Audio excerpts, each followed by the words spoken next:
Muchísimas gracias a ti, Rafael, por compartir con nosotros tus conclusiones, tus evidencias, tus estudios y seguro que alguna pregunta tendrán desde el público para hacerte, tanto a ti como a nuestro anterior ponente. Zuen adaitza, itaunen bat, argibiren bat.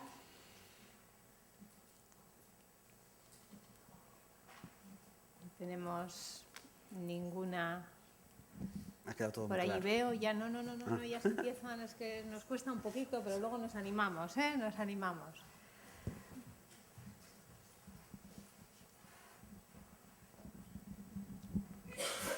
Sí, hola. Bueno, buenos días. Simplemente agradecer a la organización y a las personas que estáis exponiendo hoy vuestras intervenciones y porque han sido muy interesantes, yo creo que muy oportunas. Y me gustaría comentar a la compañera Lidia que creo que todavía la orientación educativa sigue siendo una asignatura pendiente, probablemente en muchas comunidades autónomas, y que es un paso muy necesario cuando hablamos de desencaje, de mercado laboral y de competencias de las personas, por un lado, ¿no? Que no sé si a tu juicio se está avanzando en este camino o no. Y por otra parte, a Rafael, comentar que el instrumento me parece que sí que puede ganar mucho tiempo y ahorrar dinero e inversiones y que efectivamente, por ejemplo, el constructo de autoeficacia también está correlacionado con un buen desempeño laboral, etcétera, etcétera, ¿no? Que son constructos que son sólidos en otros ámbitos, más allá de la orientación laboral y que realmente pueden ayudar a los servicios de empleo a tomar decisiones con bastante celeridad en el tiempo y acertadas en ese asesoramiento que intentamos dar a las personas que acuden en búsqueda de empleo o en mejora de empleo. Y que pueden ser objeto de autoevaluación en su caso, siempre que estén acompañados de, digamos, de la atención de la persona experta orientadora, ¿no? Por los problemas que podría tener también de interpretación. Pero bueno, eso sería un aspecto ya secundario, ¿no? De su implantación o lo que fuera. Gracias. Recasco Edurne, ella es compañera nuestra en el Departamento de Empleo y Políticas Sociales. Lidia, ¿te parece? Sí, sí.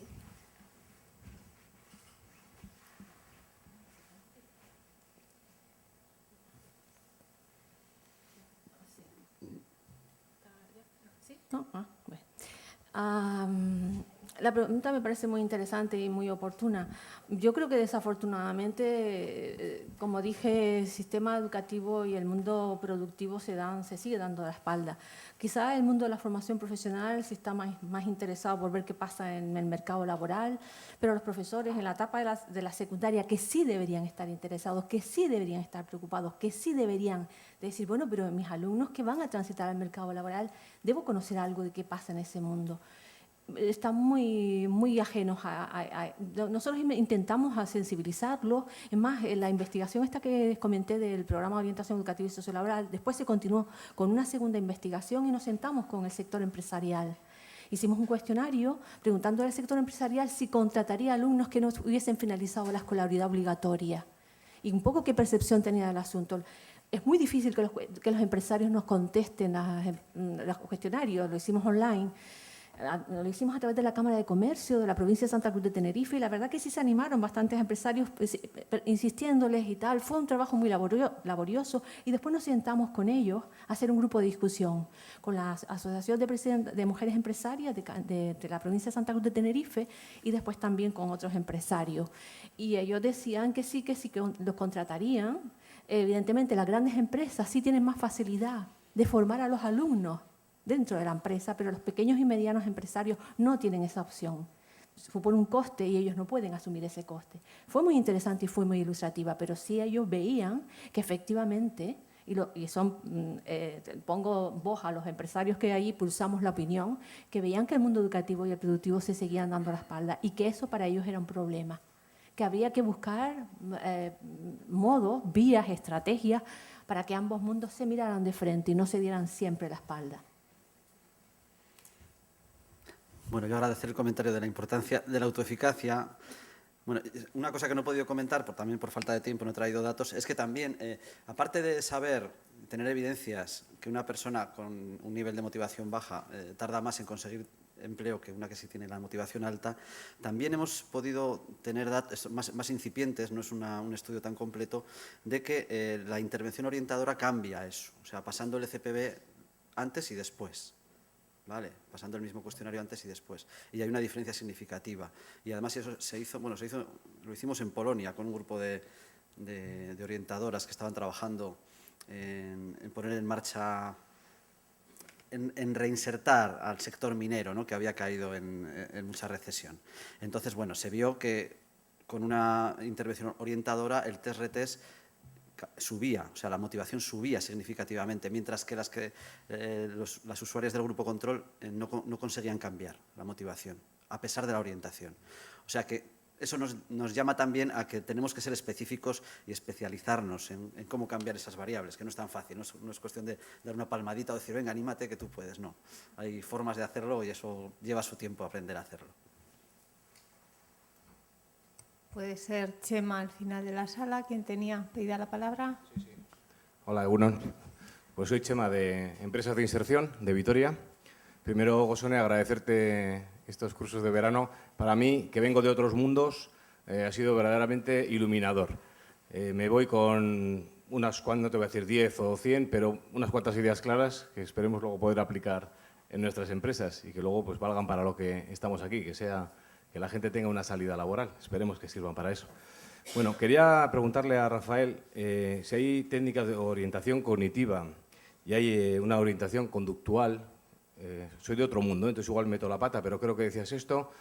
Y si sabemos que la cognitiva da mejor resultado, ¿qué hacemos? ¿Combinamos ambas? ¿Depende de la persona a la que estemos orientando o nos dirijamos? ¿O es una combinación de ambas lo que al final funciona? ¿Cómo sería un poco esta...? Es muy buena pregunta. Es que no hay mucho tiempo, pero realmente tú mismo has dicho casi la respuesta. La combinación potencia el éxito, ¿eh? O sea, también en este mismo estudio de Estados Unidos, el metaanálisis, otro de las consecuencias otro de los resultados que obtienen es que combinando las dos, o sea, las intervenciones que combinan los dos modelos tienen mejores resultados que las intervenciones que solo utilizan uno de los modelos, ¿eh? Aunque todas consiguen mejorar las probabilidades, pero cuando se combinan es mejor. Y orientando un poco las decisiones, es evidente que cuando una persona la dificultad la muestra en que pues, yo nunca he hecho una entrevista de trabajo, jamás, o sea, necesita un proceso de aprendizaje, con lo que es más adecuado meterle procedimientos conductuales de aprendizaje. Y cuando el problema no es tanto eso, que nos encontramos, muchos clientes que saben perfectamente cómo hacer un currículum y una entrevista. Lo que pasa es que ya han dejado de hacerlo, han tirado la toalla porque llevan hechas 400 y no han conseguido lo que ellos querían. A esos hay que meterles más intervención cognitiva.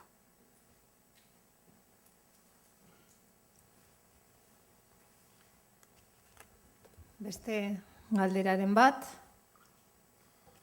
norbaitek hitza, hor dago. Buenos días, soy Jesús Lozano de Geirán 2000 y bueno, agradeceros... ¿Se me oye ahora? Ahora Sí. bai.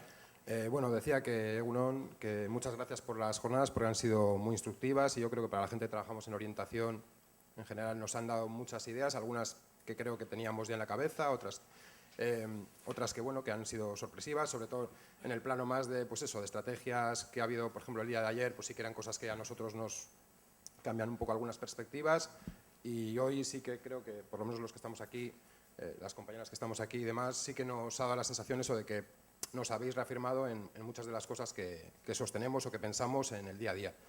De todas formas, quería un poco, buscando la metáfora que has planteado antes de la mariposa azul y también un poco otra metáfora que ha planteado José Ramón esta mañana sobre el mamut y demás, un poco quería comentar primero lo de la mariposa, que sí que creo que tenemos un reto en orientación en hacer que la gente entienda que es la niña que tiene la mariposa y no la mariposa en sí misma, que es lo del locus de control también que comentabas, ¿no? Y en este sentido, sí que quería saber, has hablado un poco de las técnicas que debería o de las capacidades que debería tener un orientador a la hora de trabajar estos aspectos motivacionales que son y de capacidad de entender expectativas y demás. ¿Qué características, podríais resumir en cualquiera de los dos, qué características debería tener una persona que se dedica a la orientación, qué formación, experiencia, habilidades? Y por otro lado, también a colación con la otra metáfora del mamut que comentaba José Ramón esta mañana, ¿cuánta porción de mamut debería digerir un orientador en su trabajo? Eso sería un poco... Bueno, la pregunta del millón, ¿verdad? ¿Dónde se estudia esto de orientación laboral? Es un déficit que llevamos encima desde hace muchos años, ¿no? Yo creo que aquí que hace falta un itinerario formativo concreto para las habilidades, para las competencias que se desarrollan en el ámbito del empleo, ¿eh? Yo creo que los orientadores que están en el ámbito educativo han tenido la suerte, a mí muchas veces me han dado envidia, de tener un contexto investigador y de desarrollo profesional mucho más amplio, más claro, más dotado, con mucho contacto directo con la universidad, mientras que nosotros hemos estado trabajando en islas, muy aislados, ¿no? Estábamos en la oficina de empleo y habíamos llegado cada uno de una forma diferente, como os he comentado antes, y no tenemos un respaldo ni de la universidad, ni siquiera de nosotros mismos. No hay una organización profesional de orientadores laborales, por ejemplo, ¿no? Es que no tenemos esos apoyos que son importantes para desarrollar la formación. Entonces, ¿qué habría que saber para aplicar estas técnicas? Hombre, si tú llegas como llegué yo y como llegan cientos de orientadores, con ya tu formación previa, psicología, pedagogía, has hecho cursos de formación, bueno, pues nos ha sido suficiente, pero yo creo que ya está bien, que esto hay que concretarlo y que habría que especializarlo más. Y no sé si sería suficiente solo con cursos de formación. Yo tiraría más, no sé si tanto como un grado, pero por lo menos una acreditación de nivel 3, por lo menos, pero no está hecho, ¿eh? Sería una espera. Bueno, una cosa que sí hay hecha es lo que ha comentado Gotzori al principio. Hay un máster de orientación laboral en la Universidad de Murcia. Yo creo que es el único que hay específicamente dirigido a lo que es lo laboral. Pero bueno, poco más.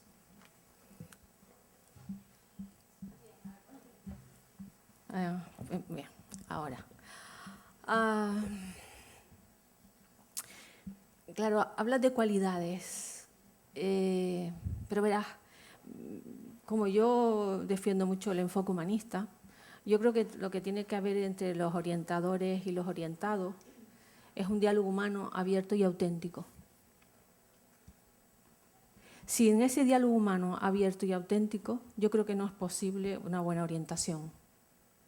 Te podría hablar de cualidades, que todos sabemos, la capacidad empática para poderte poner en el lugar del otro, en fin, 24.000 y una cualidades que podrían plantearse aquí. Pero es que yo creo que lo que tiene que existir en el núcleo central es ese diálogo humano abierto y auténtico. Y después con el tema de la metáfora del mamut, que parece que ha impactado, verás, en Canarias nosotros tenemos un 60% de desempleo juvenil. Y eso es un drama para cualquier sociedad, 60% de desempleo juvenil. Le estamos negando el acceso al primer trabajo a jóvenes. ¿Se acuerdan la expresión HAS? Jóvenes aunque sobradamente preparados.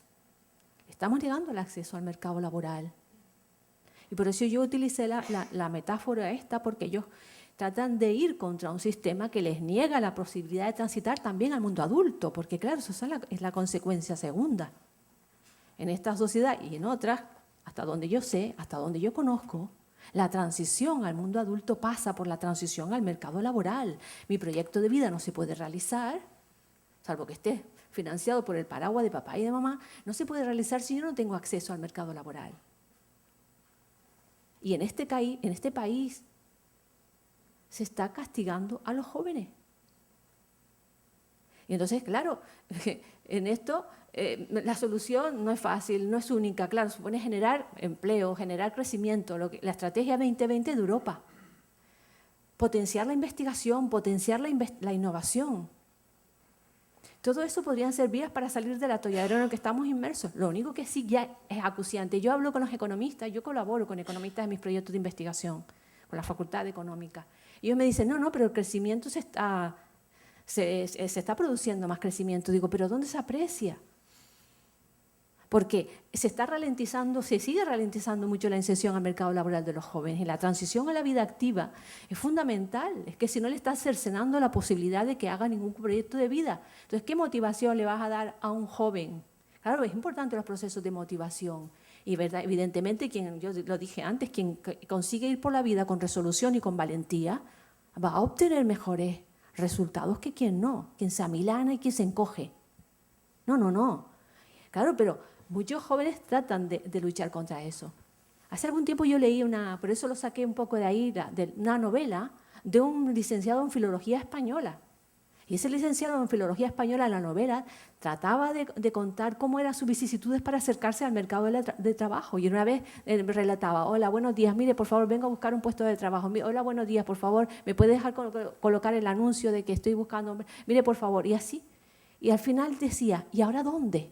Había agotado todas y cada una de las vías para acceder al mercado laboral, todas y cada una. Y al final, ¿a dónde? Claro, esos son jóvenes que se sienten, por eso decía mamut con tirachinas, que se sienten ante un sistema que les niega esa posibilidad, un sistema vinculado efectivamente al mercado laboral, que les niega la posibilidad del acceso a un primer empleo. Y están intentando ir contra el sistema con un humilde, como dije antes, tirachina. Y eso, claro, al final, ¿qué se consigue? Entonces, claro, hay que subvertir un determinado orden de cosas que está generando mucha injusticia para los colectivos de jóvenes, que es donde yo creo que es donde se está cebando más la crisis. También, por supuesto, con personas mayores que tratan de reengancharse, tal. Pero son los jóvenes, yo creo que en estos momentos, a mí, por ejemplo, es un colectivo que me preocupa muchísimo, los jóvenes que tratan de acceder a un primer empleo. Ese colectivo a mí me parece tremendo. Y, como decía la compañera, importante reforzar las medidas de orientación desde el ámbito educativo, pero conociendo cómo funciona el mercado laboral. Pero hay bastante desinterés, tanto de orientadores como del profesorado, por conocer más en profundidad ese mundo.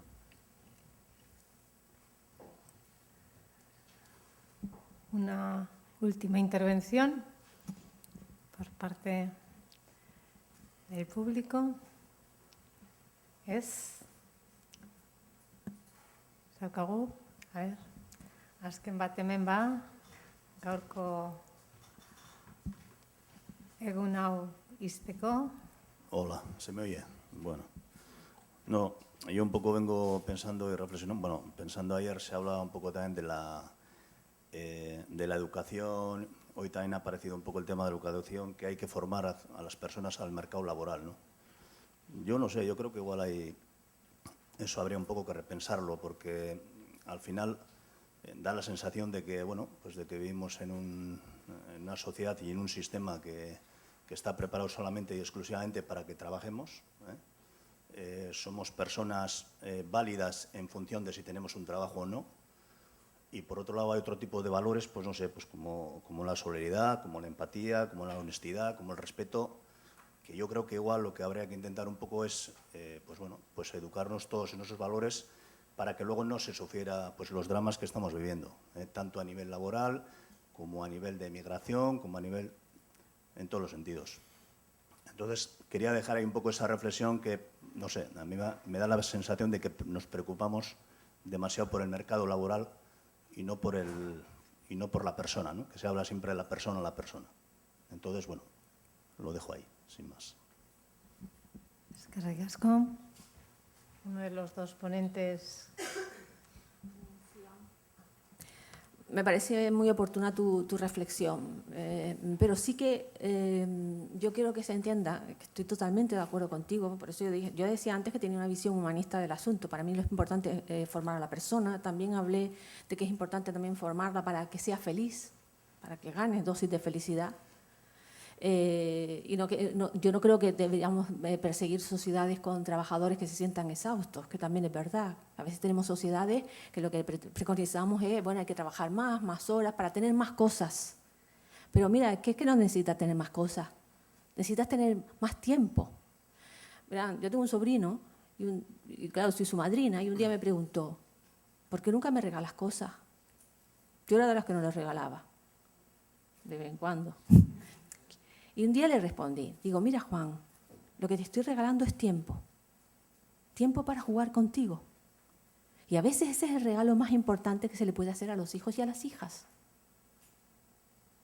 Sin embargo, la gente lo confunde. O sea, hay padres que se sienten tan culpables que llenan a sus hijos de cosas. Y al final son hijos con muchas cosas, pero tremendamente infelices, porque realmente lo que querrían es tener más tiempo para compartir con sus papás y con sus mamás. Y es justo lo que no tienen. Entonces, a veces me da la impresión de que estamos convirtiéndonos en trabajadores exhaustos, que trabajamos más para obtener más dinero, para seguir comprando más cosas, fruto de la sociedad consumista que nos están vendiendo desde los medios de comunicación de masa. Ese pensamiento único que les dije que está tratando de inocular en la ciudadanía, bueno, ya sabemos quién. Entonces, yo estoy totalmente de acuerdo contigo. De hecho, fíjate, una de las unidades que nosotros trabajábamos en el programa de orientación educativa y sociolaboral era mi bolsa de valores. Lo llamamos así, porque además nos parecía un título atractivo, mi bolsa de valores. Y en mi bolsa de valores trabajábamos los valores que tú acabas de comentar: altruismo, solidaridad, respeto, ¿no? El sentido de sentirte satisfecho y a gusto con lo que haces. Miren, ya que el compañero Rafael habló del asunto del cáncer, hay una cosa que no les comenté antes.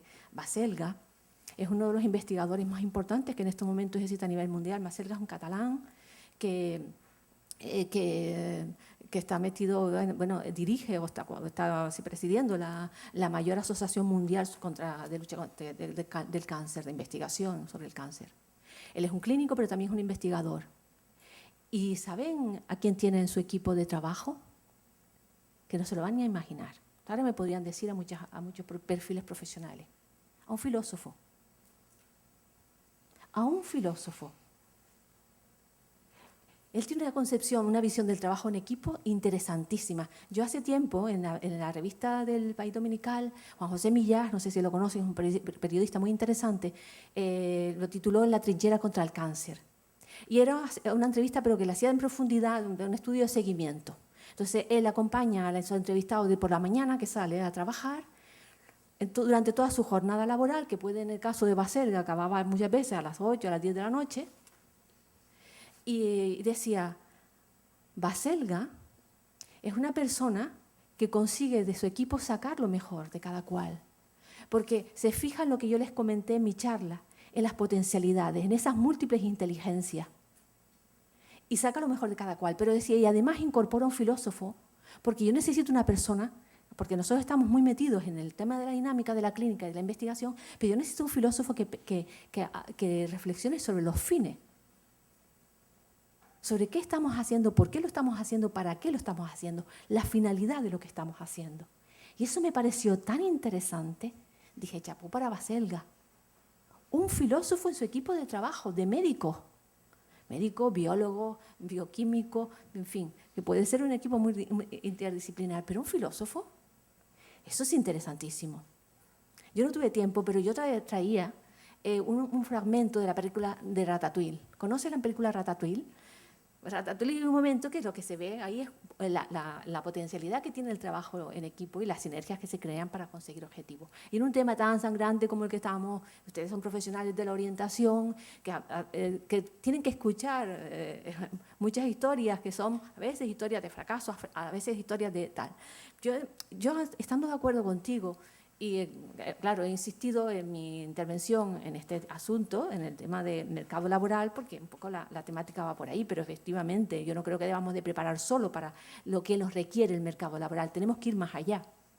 Pero en ese decálogo, ¿se acuerdan que yo les comenté sobre las competencias que se deberían de trabajar en el mundo educativo? No solamente están relacionadas tal, eran competencias mucho más generalistas, que permite que yo pueda ser crítico en una sociedad que me quieren vender la moto de determinadas cosas, que me permita comprender la información, que me permita cribar la información, porque estamos sobreinformados. Es que ahora nos llega información por la red de redes que es Internet, es bestial, y los chicos, sobre todo, que se manejan muy bien con eso, tienen unos peligros tremendos. No solo ya por el ciberbullying, sino porque en mi clase los alumnos me dicen, no, es que eso lo saqué de una web, de una página web. ¿Firmado por quién? No, miren, vayan a la fuente, vayan a la biblioteca, vayan a los libros y sigan nutriéndose de ahí. Nosotros tenemos en estos momentos un sabio en España que se llama Emilio Lledó. para ser premio Princesa de Asturias. Emilio Lledó es una persona que tiene unas reflexiones de gran calado y de gran profundidad, y él dice que hay que estimular a los alumnos hacia el mundo de la lectura. Porque la resonancia cognitiva que se consigue con la lectura no se consigue con cualquier otra cosa. Ya le hablaba del enfoque cognitivo. Pero el enfoque cognitivo básicamente también pasa por engolfarnos, en el buen sentido del término, por el mundo de la lectura, de apasionarnos. Yo le digo a mis alumnos, deben leer, pero no con un imperativo pedagógico, sino para formar mejor la mente, para amueblarla mejor. Estamos obligados a que nuestros jóvenes amueblen bien sus mentes, porque mentes bien amuebladas no son fácilmente manipulables. Y a mí me preocupa la manipulación. Por eso me parece muy interesante que tú pongas los puntos sobre las IES, y aunque nosotros nos hayamos escorado demasiado hacia el mundo de la transición, al mercado laboral y lo que demanda y los valores vinculados con el mundo del trabajo, por supuesto hay que potenciar los valores humanistas. Nunca debemos perder de punto. Ese es nuestro objetivo en el ámbito de la educación, los valores humanistas. Y también, por supuesto, no olvidarnos de que ellos tienen que, digamos, ganarse los garbanzos. Es que hay que ganarse la vida, y que ganarse la vida pasa por transitar al mercado laboral, nos guste o no, salvo que nos financien o nos subvencionen de alguna manera. Igual se podría cambiar un poco el sistema. Sí. Tornar a las empresas a formarse. Sí. Para que luego nos contrataran. Estaría bien. ¿No? Se Sí, podría sí. probar un poco la Sí, inversa. sí. Estaría bien, sí. Que sean las empresas las que se formen en el sistema educativo Sí. y luego vayan en búsqueda de los trabajadores Sí. más eficientes o más... Sí, sí. ¿no? Podría Por estar probar. bien. Sí. No se pierde nada. Decía José Ramón esta mañana que todos y todas tenemos retos, pues ese puede ser uno, ¿no? Gracias, Lidia. Gracias, Rafael, por compartir con nosotras esta segunda parte de la mañana.